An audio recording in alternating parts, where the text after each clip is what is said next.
In the past, I started writing my titles of pages and descriptions in kind of sentence form. You know, I wanted to write the title for a website so that um, it was like a sentence and that something somebody could read, right? And then, of course, the description I was always writing as a sentence as well. Um, but I've noticed recently that the trend, and I just saw this in the past month or two, of going to the words with a line between it. Okay, all the major companies are doing this now. So as far as writing the title of your page, putting words that people are going to search, and then company names and things like that with the dash in between. That seems to be the latest trend. And I'm not sure why. I was looking up and trying to figure out why. This is, instead of writing it like right here, this is kind of sentence form. It still has dashes. And now even Home Depot has dashes now. Dash, dash. See that? When traditionally, I would always write in sentence form. Like if we find, if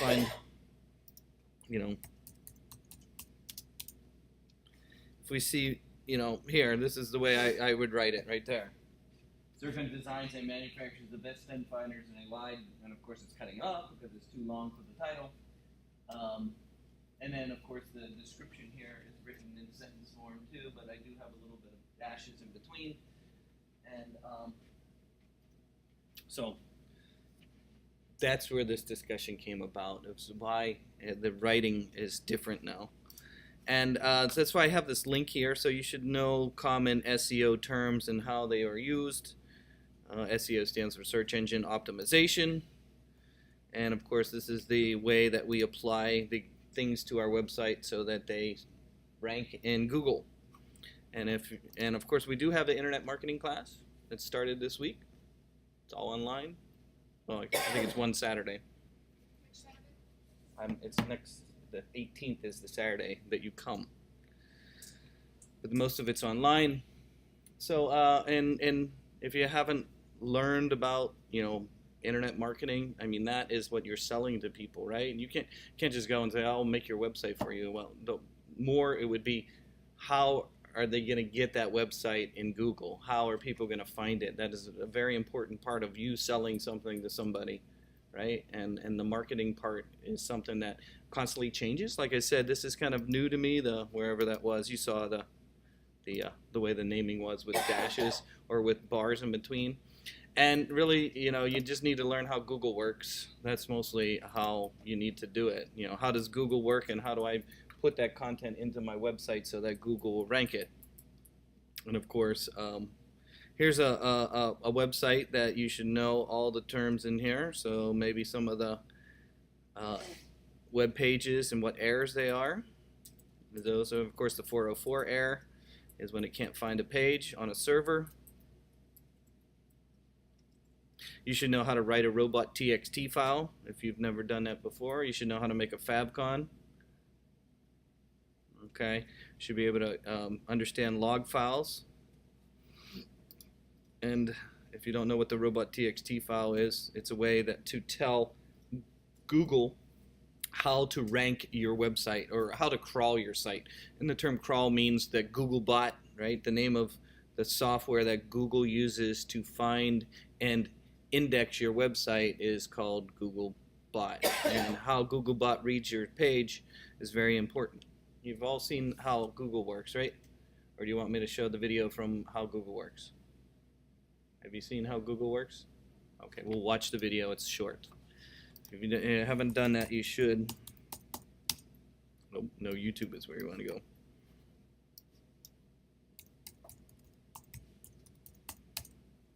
And it's an old video, but it's just basic. How Google works. This one. 7 years old. Let me pause this. The whole purpose again is to show you the new, the way that I see people are writing it. Because again, I used to write my title tags like this: multi-scanner, i520, one-step center finding, multifunction, stud finder, blah blah blah. And I don't know why the multifunction is pretty useless of a word. I don't know why that's in there. I didn't write this stuff. But again, the one that I'm looking for is, of course, the new trend of how eBay now, with the little dash in between, they give you the product name and then eBay right there. Do you see that? And then, of course, Home Depot has really gone to a different way here. Well, there's a dash right there. And I think it comes from WordPress, because WordPress kind of started listing things like that, I believe. But again, you can write it like that. Write your title tag like that. Again, like here. I was looking at Amazon and how Amazon does it now. I mean, Amazon's king, so following what Amazon does is kind of, so again, see how they write with the dash in there, and then you write with the dash in there again. Most important word, company, and then other words that you're looking for. So think about how you would write your title tag, your description tag, and your name of your file is very important. So again, there's a whole glossary here. It's called SEO book. I linked up for you. You should know these terms that are in there. Again, above the fold would be something that you see on the screen before you have to scroll.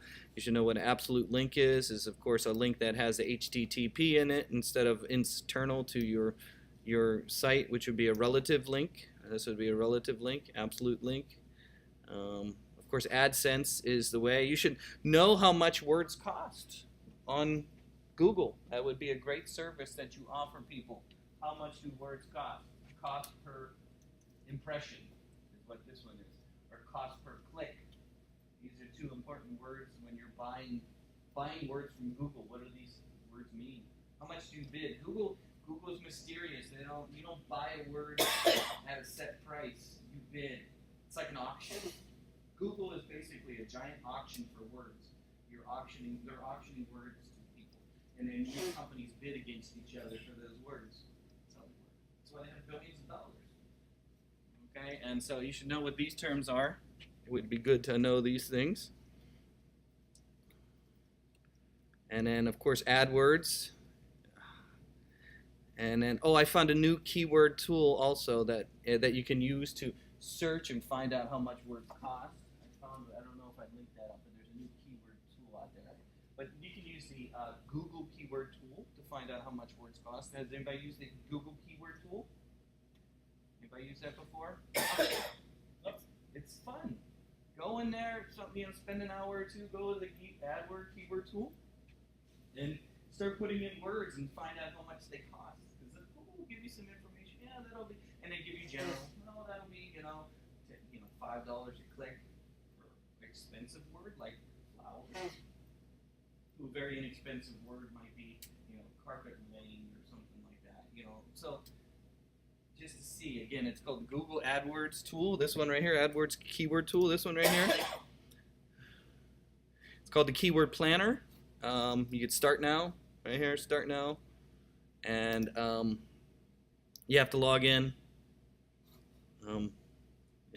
You give your address, what is your site, continue, then it wants you to log in and stuff. I'm not going to go through all this because I think you could do it on your own, but it's really a lot of fun to learn how much words cost and use that Google AdWords keyword tool. And then they talk, all these tools right here are very good to learn how words and how much they cost. Okay, so you should know about that. What else? Ajax, of course, is JavaScript and XML. All the Web was a very old search engine, which was created by Fast and then bought by Overture, which was then bought by Yahoo, which is then now Yahoo was just sold. The search was sold to what? Sprint? Who bought? Somebody bought Yahoo recently. Remember Alta Vista? Ooh, these are old ones. Okay, and so then there's a whole bunch of terms. I'm just in A. You should know what a lot of these words mean.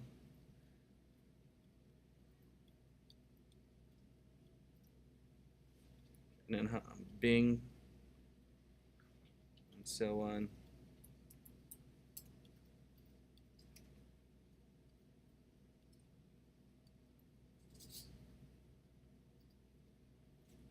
Then you got click-through rate. So if you're making a site for somebody, this is very important that you, of course, explain that you know how to market your site, specifically if they're selling a product or service that you want to have inside of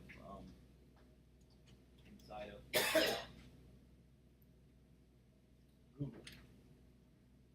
Again, the most important ones again would be the title tag, the name of the file, and the description tag. Do you want me to show you how to put them in your site, or you know how to do that already?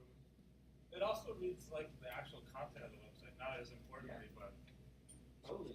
I would say it would match the content to the actual. So you want your content to match the information that you write above in the head tag. And of course, you all know how to make a favcon, I guess, by now. Favcon. I don't know if you made a FabCon. You used the FabCon. I know to put a FabCon up, and I'm not Okay, well, let's make one using the Noun project. How about that? That's what I'd like to show. The Noun project. So let's say I am making a website on photography, and I want to have a little camera icon up here, a little camera one up here. See the little camera icon right there?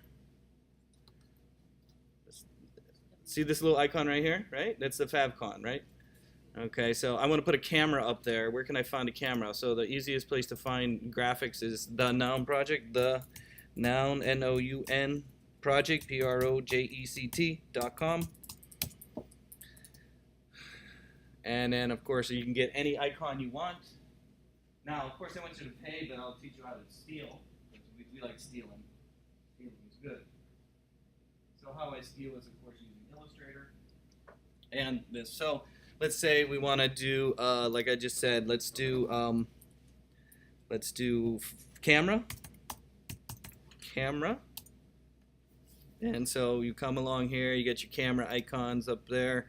And we start looking through them, and we're like, oh, these are all kind of cool. Ooh, look at this old Polaroid one. That's kind of cool. Look at this one. That's kind of cool.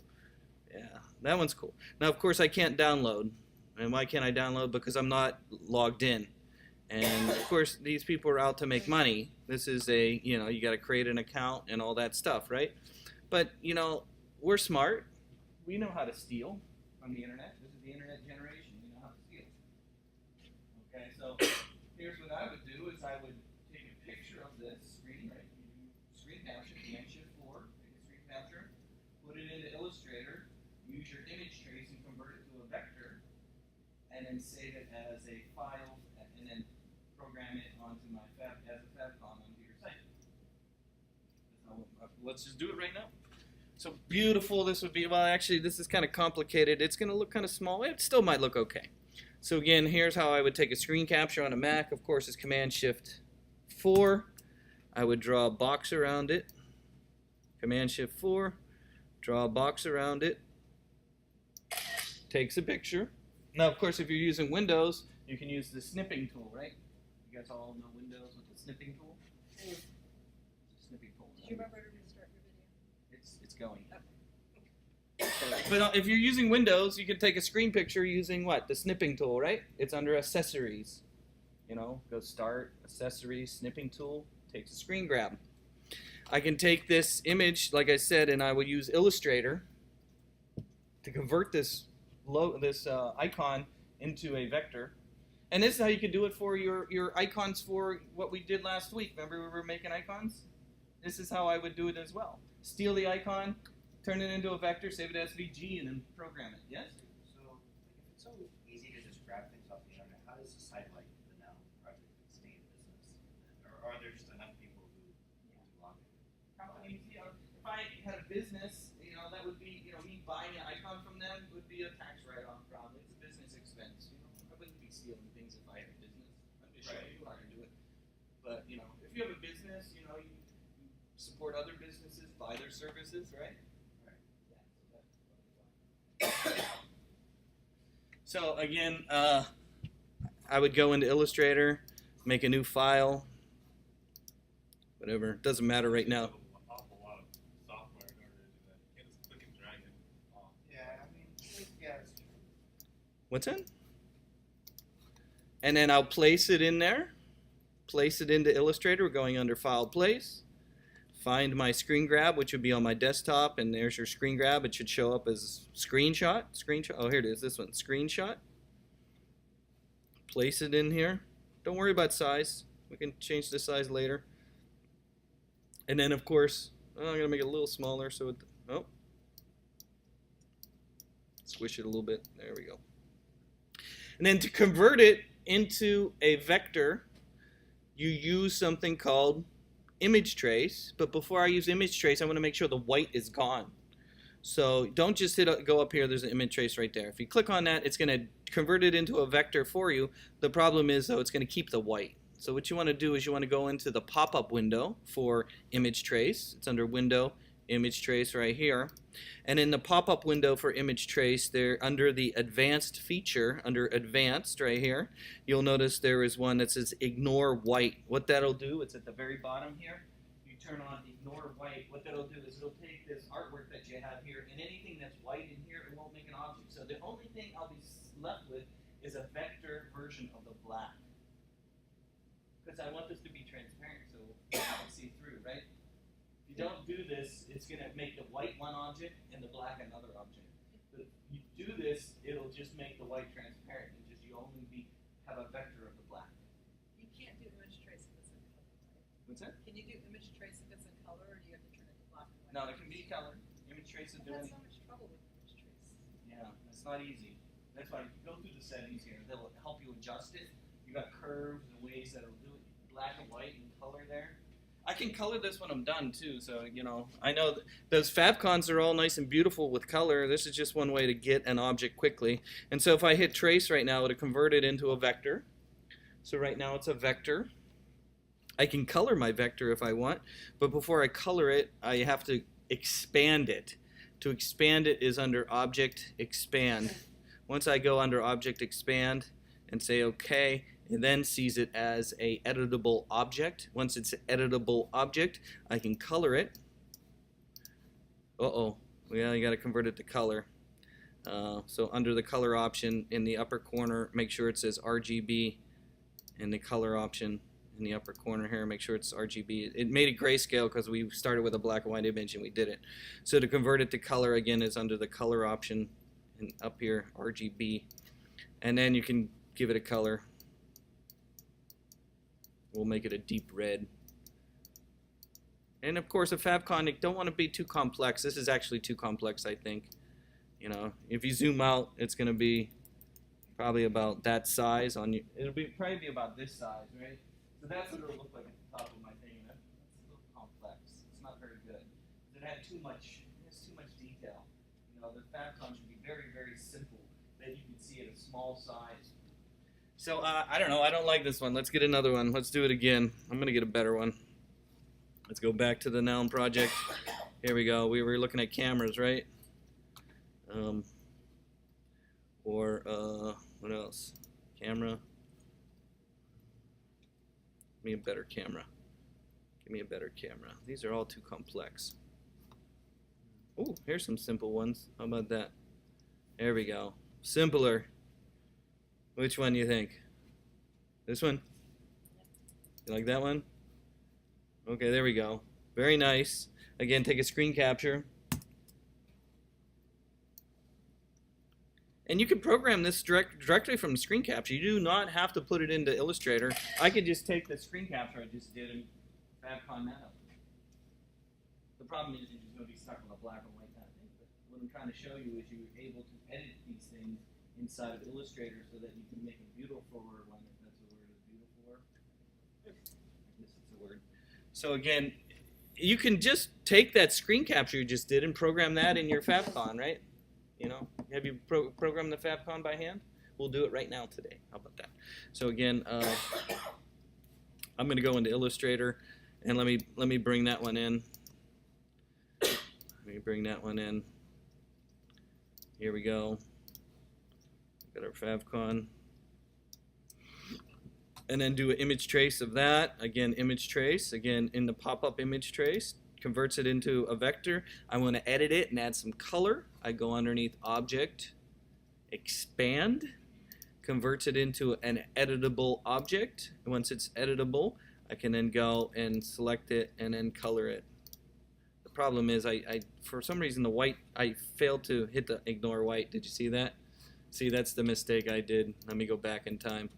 So remember, hit the ignore white before you do the image trace. Make sure you click on that and then hit trace, and now the white is gone. Then do the, It's under object, is it? what's that?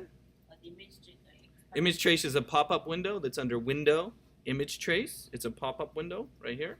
And then under advanced is where the ignore white is. Under advanced, ignore white. And then expand it by going under object expand. We'll convert it into an object that's editable. Once it's editable, I can then color it. I can add color if I want. Maybe if I want the circle to be a different color in the middle, I can click on that and I can give that a color, different color. There we go. How about that? How about that? You think that'll be a better favcon? I think that'll be a better favcon. Don't you think? It's less complex. Again, zoom out so you can see that it's small and see what it looks like, right? Zoom out. To zoom out is command minus. So we zoom out. It'll probably look about like that. So, I don't know, you're losing a little bit inside the white there. But it's better than that one, isn't it? Yeah, this one's not very good. That's better. To save it so that you can program it onto your page, okay, is now if you're going to save it for WordPress, you want to save it at 512 by 512 pixels. Okay, so a favcon in WordPress is 512 by 512. That's for WP WordPress. Now, if we're going to do it by programming HTML way, I would save it 32 by 32. 32 by 32 for hand coding it. I wouldn't do fun, but it's just going to take up more memory. It's only going to be displayed at 16 by 16 pixels anyway. So making it small makes sense. So how do I make something in Illustrator the dimensions that I'm talking about? Well, you can do that in the save window. Okay, so the first thing I want to do is shrink down the artboard because it saves everything in the white area. So I'm going to select my object and I'm going to shrink the artboard down to fit the size of the object. So I'm going to select my object, and then to shrink the artboard down to the size of the object, you can go under Object, Artboards, Fit to Selected Art.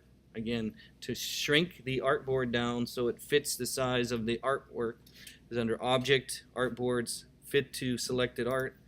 Shrinks it down. That's okay. It might not be square. That's all right. We're going to save it, though, in the right dimensions. And really, to save it in the right dimensions, you do that in the Save window. Not here. You don't have to worry about it here. You go underneath File, Save for Web, or if you're in a newer version, they got rid of Save for Web. In a newer version, they got something else. I'd have to bring my laptop. But it's very similar to Save for Web. There's a new save option, I believe, in Illustrator 7 2017 compared to this is 2015 that we have on these computers.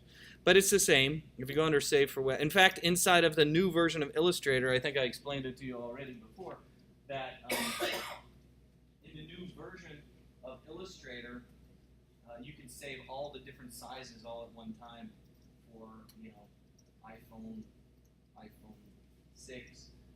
And of course, again, Android has 5 different sizes. 5 different sizes for Android. Yes. It's naturally transparent. Well, it's a GIF right now. I'm not going to save it as a GIF. It's a GIF option at the top. That's why I'm seeing it. GIF format top. This is GIF. That's why it's transparent. I'm actually, going to save it transparent. I'm going to do the PNG 24. And then down here is where the dimensions are. Okay, what did we say we're going to do? I believe, what did we say? 32 by 32. So it kind of squished it a little bit. Probably in the, I would probably,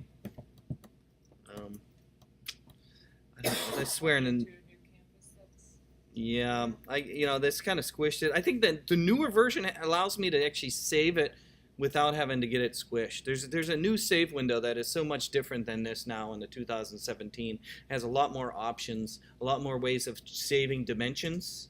So this older version doesn't have what I'm thinking that it has. So what I would do to make it the right size would be to change the actual artboard size to the right size. To change the artboard size to the right size inside of Illustrator is under the document, underneath the document setup. So yeah, I'm backing up a little bit here. The newer version of Illustrator though has a lot of different ways of saving the file in different formats, different dimensions, and all that. This version just doesn't have what I'm thinking it should have. On my version. So I'm going to have to do this. I'm going to have to go on here to where it says document setup, right here. And that then allows you to change the artboard to any size you want. Or you can double click on the artboard tool and do that as well. In fact, actually this is wrong. Edit artboard. It's up here. How about this? There we go. There's inches here, width, and inches. I want pixels. Let me do this. Let me double click on the artboard tool. And you can actually put in, you would just have to put in the px for pixels. So type in, what did I say, 32? How about we do 64 so we can see it. 64 px. It just needs to be square. And then let's do this one, 64 px. So again, the artboard. And then I can shrink my artwork then down to fit that size. This is not the best way. I think the newer version is better. But your favcon should be square when it's saved. It's just. Can you do the fit to artwork bounds? Does that work? Or that? Yeah, but that'll shrink it down to the size of the image that I have, so that wouldn't. No, no. Yeah. So and then. How about we just scale it so it fits? How about that? There we go.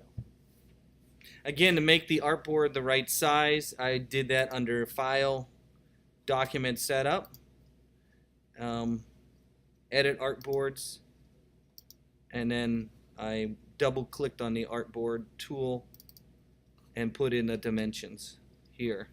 And you can put px, it converted it to inches. If you want to see px, you can alter the actual ruler or the grid inside of Illustrator by going under Preferences, Smart. So if you want to see pixels instead of inches, you just go under Illustrator Preferences, Units here, and then change it from inches to pixels. And so that when you go to the Artboard tool, it'll show you pixels here. Okay, so you can see pixels if you want. Okay, now let's save it as a PNG. Again, File. I'm going to do Save for Web, or you can go Export. That'll save as PNG as well. In this version of Illustrator, you can go to Export or Save for Web, either one. In the Save for Web, you don't want to use a GIF. You want to use PNG as your format for your favcon. I believe PNG, right? Yeah. Been a while since I've hand done it. I used to just going into WordPress and slapping it in there, 512 by 512, and it puts it up there automatically. Is it 512 pixels For WordPress, it would be 512 by 512. Yeah. So what is the 64 by 64? I'm just making it square. Usually, it's only going to show. I'm making it smaller so it loads faster. Why do 512 by 512 when you're wasting? It's only going to display as a little thing. The reason why WordPress uses a larger size is because they use it in other ways. You can use the favcon I think in when people are sharing the blog, and it could be like an icon that's a share icon, I believe. So they're using it in more ways than just up there. So let's save this as a PNG 24, and we can put it in. I don't know. Was I doing an example last class?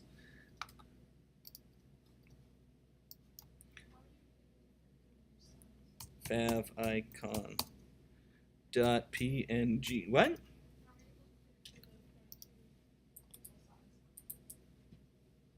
I changed the artboard to a specific square dimension. You have to scale the object down to fit into the artboard. Scale the object down to fit in the artboard. scale it down. You need to scale. You can also scale by using the scale tool. This one, that'll scale as well. Okay, let's program it. And of course, we should go through the. They do have HTML. Kit generate a favcon from a picture. I've never done that before. Oh, look, you can even put a person in there. Look at that. Maybe I generate a favcon from a picture. Look at that. I found that the Noun project is a great way. It has icons that you can use very easily, and I just convert them. Of course, you can convert them for your icons too, as well. Okay, we can put a favcon on a page. Let's just go over that real quick.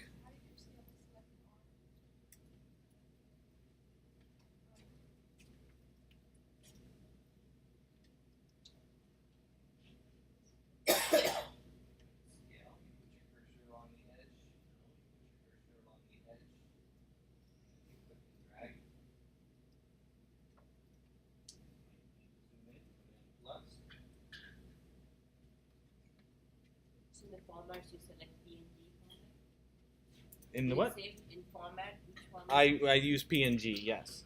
In the old days, we used to have save it as a BMP and then convert it to an ICO file. But I think the web pages have gotten smart over the years, and you can use a PNG for a favcon, I believe. I don't think I have to go back to the ICO anymore. Image only. Okay, so let's see. I don't know. There were some pages we were doing last class. Did this one have anything decent to look at? Oh, jeez, really? Really? Really? Okay. So here's our map that we were doing last class. So we want to put our favcon up here, right? Okay, so we want to put our favcon up here. So to do that, we can just program the favcon onto the page. Up in the head section, usually I put it around the title. Of course, here's my title right here, so I would write a nice title tag, right? Remember we were talking title tag today. So again, how would I write it? Best stud finder. And then they were using this kind of that thing, I guess, the bar. It's the one above the return key or below the delete key, right? You think that's the one that Home Depot's using? Yeah, it is. Okay.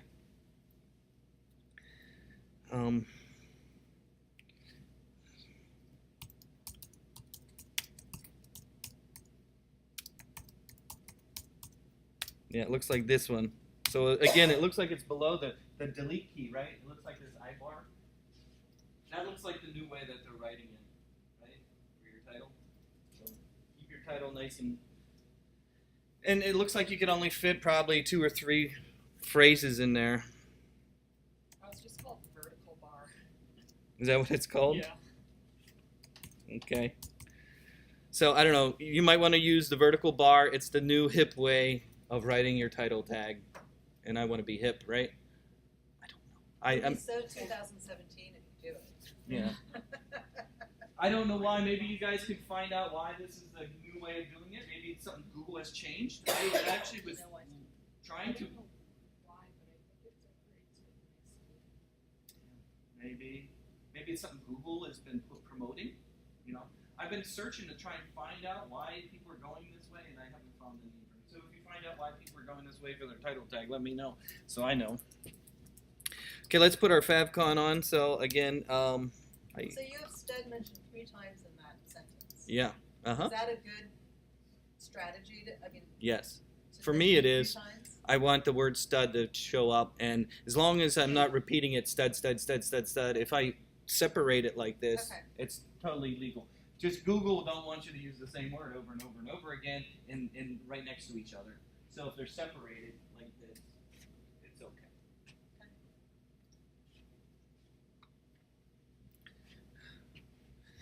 So again, let me put my favcon on. I can't remember how to do it, so of course I have to go and look. We'll just do W3 schools. And we'll put in favcon. Where's the search?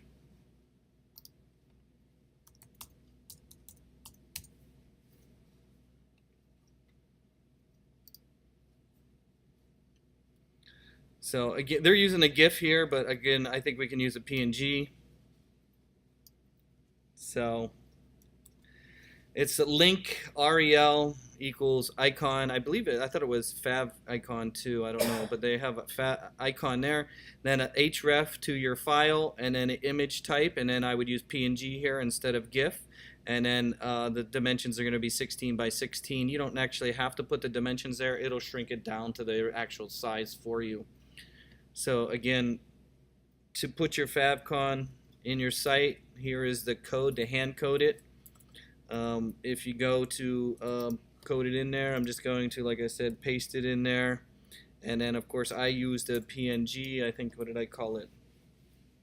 Didn't I gave it a name, I hope. What did I call it?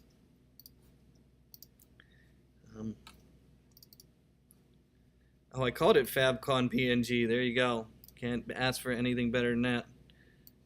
So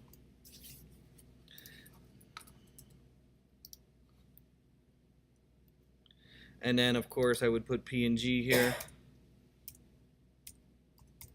And then you don't have to give it dimensions if you don't want to. Now it's going to shrink it down to 16 by 16 pixels because that's what the favcon size is. You don't actually need to put that in there. It'll actually do it anyway. So if I save my file and I preview it, it should show up. Nope, didn't show up. What did I do wrong? Maybe I can't use a PNG. I use a PNG. It worked? Yeah.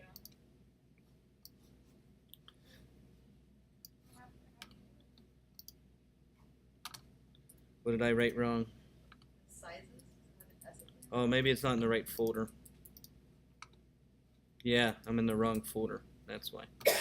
Hold on.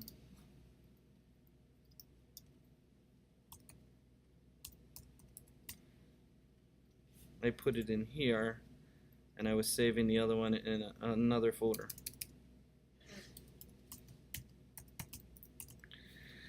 In the wrong folder, that's why.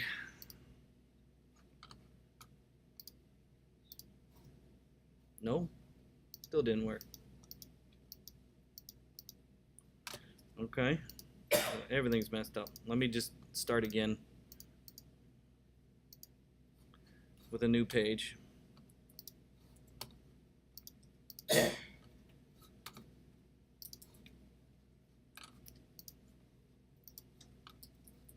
Where's my favcon? There it is, favcon PNG.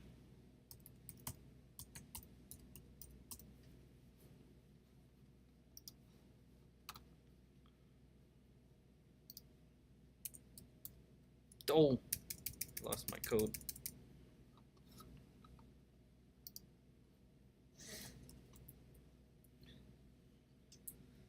Am I doing something wrong? Oh, here's a PNG.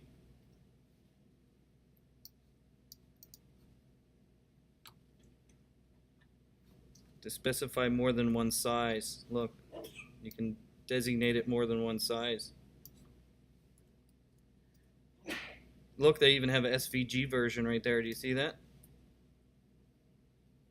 So you might even do an SVG version.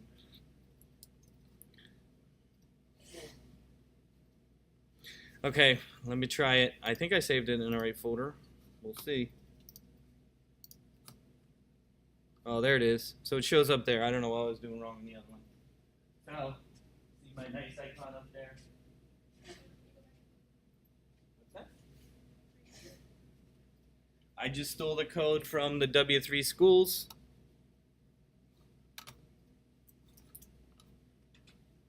What do you want to see?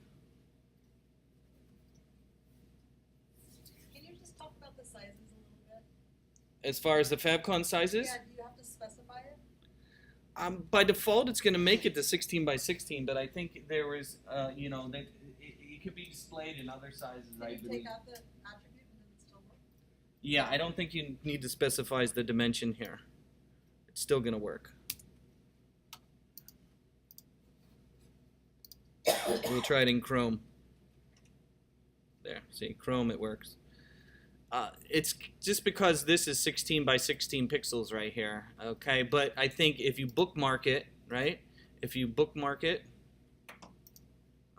bookmark this page, right? Well, it doesn't show up in this bookmark, but usually it shows up in a bookmark, right? If we bookmark here, bookmark this page, bookmark this page, whatever, and it should show up in your bookmarks. Where's this page? No, it should show up here in the bookmark icon. It's just not updated yet. You might have to, take some time. But if I bookmark something, it should show up as an icon here, like the M here for this. I don't know why this one is not there. And then, of course, the reason why it was called a favcon because it was it was made by Internet Explorer. See, another thing Microsoft invented was the favcon. Microsoft invented the favcon because they wanted people to be able to have a little icon in the favorites window. Remember, Internet Explorer they didn't call it bookmarks, they called it favorites when you saved the page, right? And they wanted to have a little icon in there, so they invented this favcon to work with Internet Explorer. And of course, all the other browsers followed Microsoft in that. But it's still called a favcon because of Microsoft, because favorite icon, right? Favcon. Did we used to have the file type ICO? Yes, ICO. That's no longer.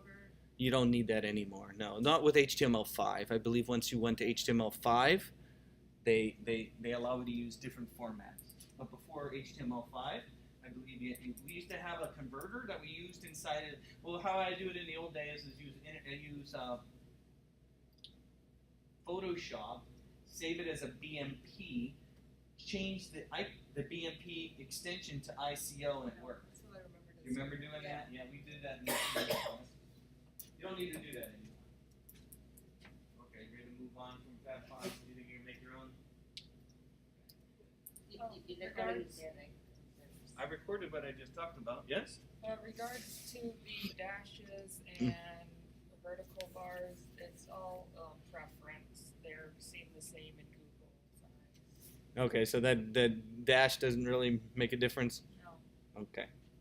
it's just preference. As far as writing my title and description, I kind of liked it to be in sentence form, the way that somebody would read it, instead of without the bars, but I just noticed that people were going to that bar thing, that's all. So you're saying it might not make You a have a difference. limit of 66 characters, including spaces and Yeah. bars. So the bar's taking up extra character, right? And the space. Writing the sentence takes up extra letters too. Yeah, that's true. You just want your most important words first. Okay, so to finish up with the search engine talk, again, you should go through and know what some of these words are inside here. You don't need to know all of them, and you should really learn how Google works if you really want to be able to. And use the Google Keyword Tool. You should, this weekend. You gotta do it. There's no Raiders on to watch. 49ers are going to lose anyways. Keyword Tool, Sunday afternoon. Oh, that could be nice. It's going to be like 80 degrees. Who's going to be sitting at home trying to learn the keyword tool when it's 80 degrees out, right? But you should learn that. Know how. Is that only for ads? Or it looks like it was for like making advertisements. Yeah, but I think the reason why I'm saying that is so you learn how much words cost and how Google prices things. That's important. How much does the word cost?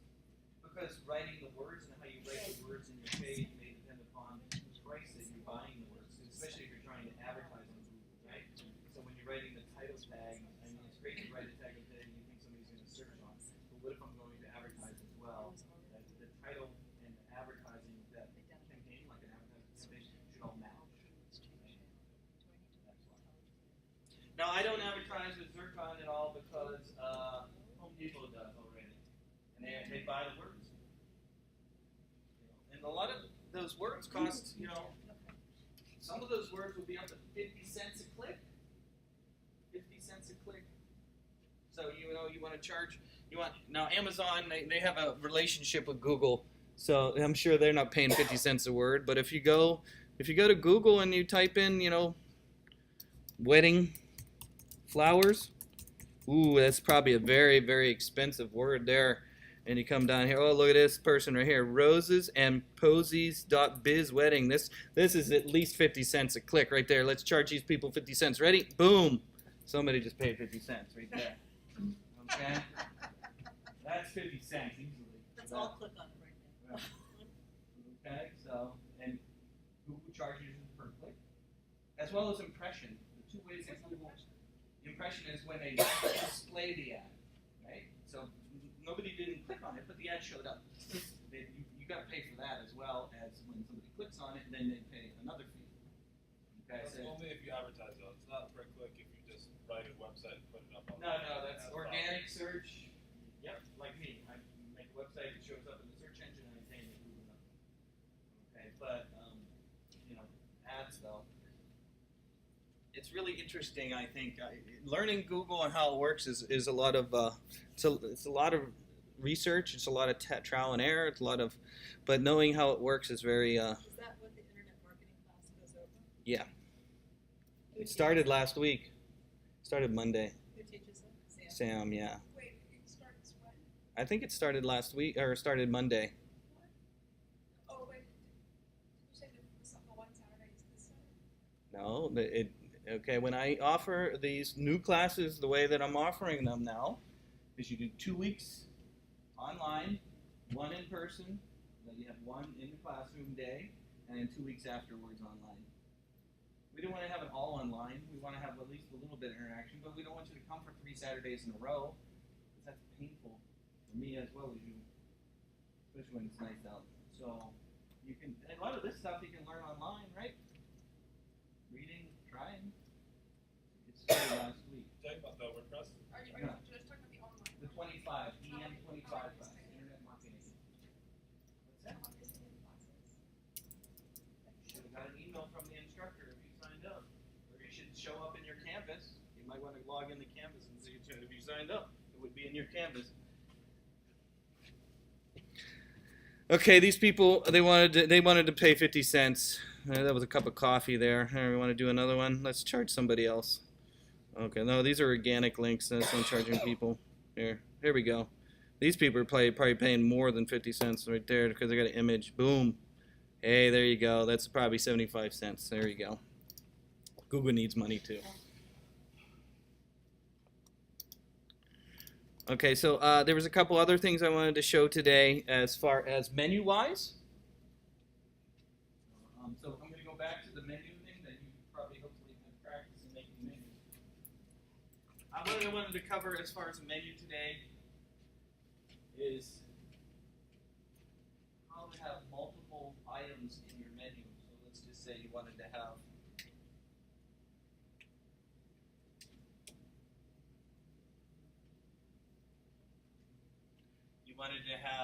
a word here, products, and then you wanted to have a word here, stud, and then you wanted to have your little arrow, like that, and then you want to have services, and help, and in there. But you want these to be lined up nicely, and these to be lined up nicely like that. See 2 words in there? You can actually use the A side to do that. A side, like you would have an A side on a web page, right? On a web page, you can have content, and then you can have an A side over here, right? A side. But you can do the same thing inside the menu. So you can use an A side as well as I wanted to demonstrate also today how to do a page itself with the columns where you have content here and then content here using the A and B. Have you tried that yet? A and B, where you split the page up into 2 columns like this. Have you tried that? Let's do that real quick before time runs out. Gene will be here in 10 to 15 minutes. So real quick, an easy way to fix your menus. Let me stop this. Okay, I just wanted to go over a little bit more about how to do the menu. All my code is all messed up now. Hold on, let me get a clean code here. This is not what I want. What happened to my other one? Shit. Did I have a national park one? I was doing. What happened to that beautiful national park one we were doing?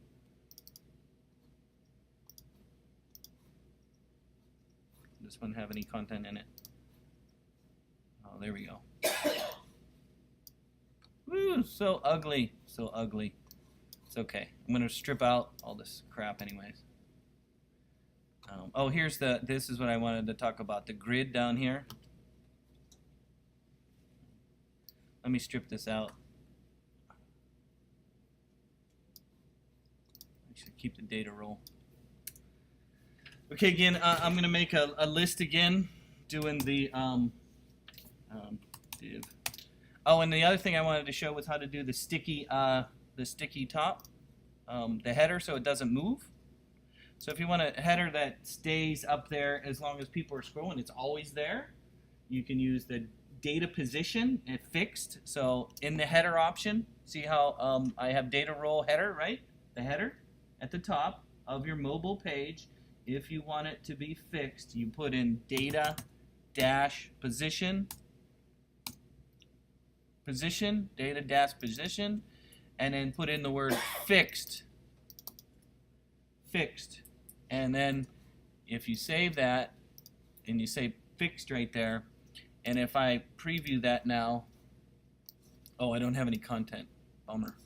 But if I scroll, you'll notice, see how it moves? See how my block A and block B? So if you want your header to always be there in whatever content you're doing, as well as a footer, I haven't figured out how to get the footer to be at the bottom. I have in the past, but I don't have a demo of that right this moment. Where Bottom zero. something like that. I've done that before where the footer stays at the bottom and is always at the very bottom of the page, no matter how big the page is and it's scrolling. I'll figure that out next week. We'll go over that. I know I've done it, but I just can't remember. But fixed header you might want to have. Again, a fixed header in your app is data position fixed, and it'll stay at the top. Okay, got that? And let's move on to the, like I said, I wanted to do a menu with 2 items in it. A menu with 2 items down here in the menu. Ooh, I'm missing something here, aren't I? There we go. Oh, I'm missing 2 things there. There we go. So again, to make a menu that has more than one thing, and an example from this book here has a money next to that thing. So you got div, data role. Oh, we already got data role, don't we? Data role.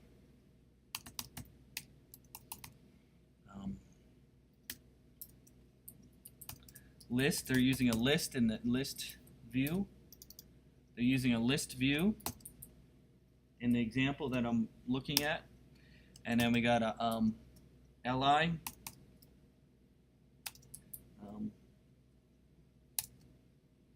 And then making a link.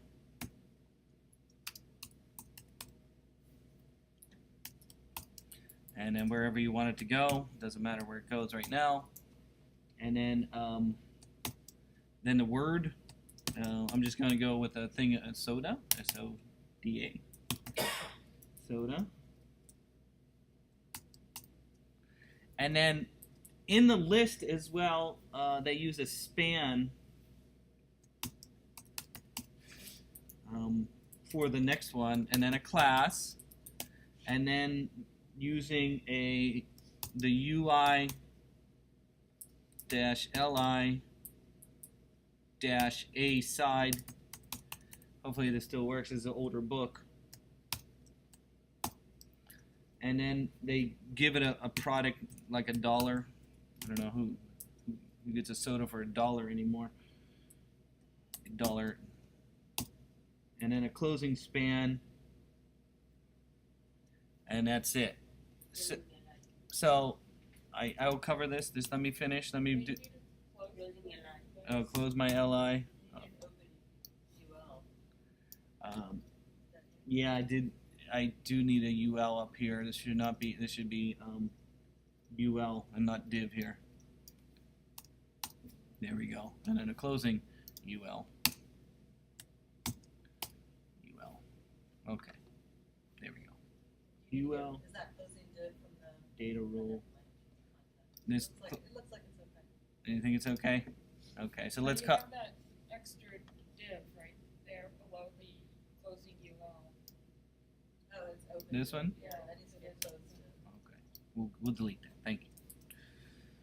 So I guess my whole point of this is I wanted to just briefly talk about how we could add more than one thing inside of my so soda, chips. What else do we have? Sandwich, bread, soup, whatever. So let's see if this works. Again, using the A side, I believe is what does it. And so, as you can see, I have two things, and this puts it on this side over here. So if you wanted a menu that's kind of like this, okay, now whatever icons are not showing up, but that's okay. But my whole point here is that you, instead of having just one thing in there, you can put two things using the A side. So this, if you get it on this side, is A side. So the class UL, LI, A side puts it on this side, so you can have more than one thing in a menu like that. And then again, the down here is a div. I don't know if I can put a p tag in there. We might just put a p tag. Will that push it down so it's not conflicting? Let's see. Yeah, see, it pushed it down. Beautiful. So the other thing I wanted to cover was this block A and block B. Down here is how you can have two things next to each other like that. If you look down here, what's doing it is this UI block. So here's how you do a grid. Basically is when I want to talk about grid. So we got a div class UI dash grid. So you say it's a grid, and then you have an A here, and I think the A stands for the format of the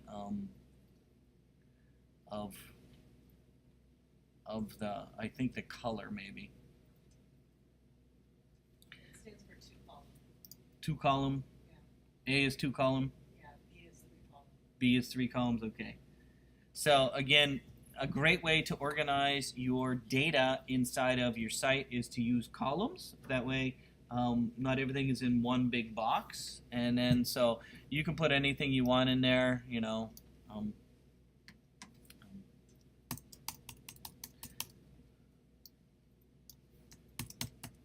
You can put whatever you want in there. You can put a picture in there if you want, whatever. And I'm not sure what the height and style is. I think it's for this graphic. Is there a graphic in here? I don't remember. But again, you can put 2 columns in there using a grid, UI dash grid dash A, and so on. And then of course we don't have our favcon in here. We should probably put a favcon in there, and so on.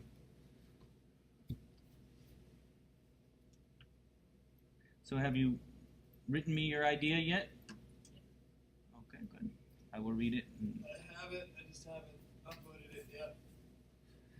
Okay, so I'm gonna want you to make some kind of site. It's a mobile-only site, and then you know, as soon as next week, I don't want to do this anymore. I want to go to responsive site design. Okay. I think though all these concepts that we use for the mobile site are actually going to relate to the responsive site.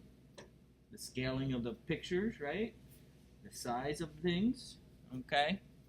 And we don't necessarily have to use jQuery anymore. We will use other things. Bootstrap, probably. Anybody use Bootstrap yet? Okay. Well, the Bootstrap is a way to start. I mean, why write everything by hand? I prefer writing it by hand. She writes it by hand. I don't know. We could do it all hand coded, and I don't mind doing it by hand either. But I just meant Bootstrap's a great starting point. If you have never used Bootstrap before, you might want to try it. Again, Bootstrap is located at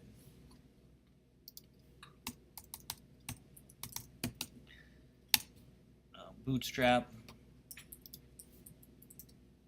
It's a starting point, that's all. And Tried it and I found hand coding so much easier.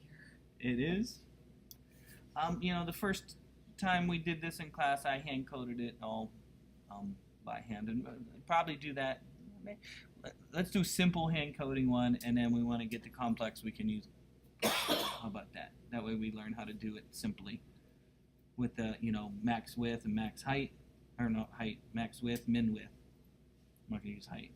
There is an option for height that I will demonstrate or show you. So there is a way to do height as well as width, and there is some reasons for that. But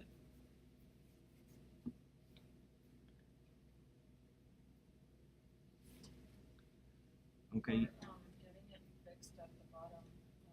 Here. okay. Here she's got a way to do it fixed at the bottom. Okay. You can just put the header on the bottom if you want. You already have it there. So in the div, keep that there.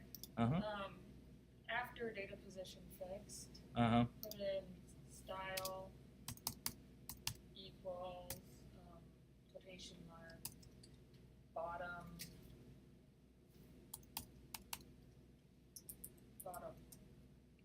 Bottom. Just bottom. Bottom. Yeah. No. Colon. 0 pixels. And close it. And that'll jump it down to the Yeah, bottom. because it's fixed.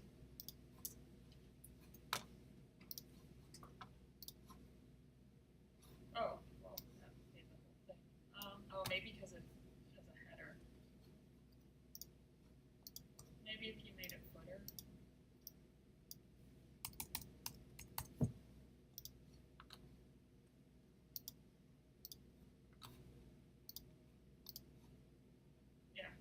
There it is. So it's always there, even if the people scroll. See that? Thank you. So again, right here, she figured it out. If you put your footer in there and say fixed, and then style bottom 0 pixels, it'll be at the bottom. So you can have a header and footer. That's one way to keep your stuff in there. In fact, you could make almost like a Apple app, right? You guys all used iTunes and all that, right? You have a menu at the bottom like this, and you have your icons go across like this. You can have, picture, person, place, and as they click here, it can change the content up here. And this can always be here no matter how far they kind of scroll down. Does that make sense? So this might be a nice menu look. Right? Very nice menu look. So finding a menu along the bottom might be nice. Okay. Try that over the weekend. It's gonna rain all day Saturday and Sunday anyways.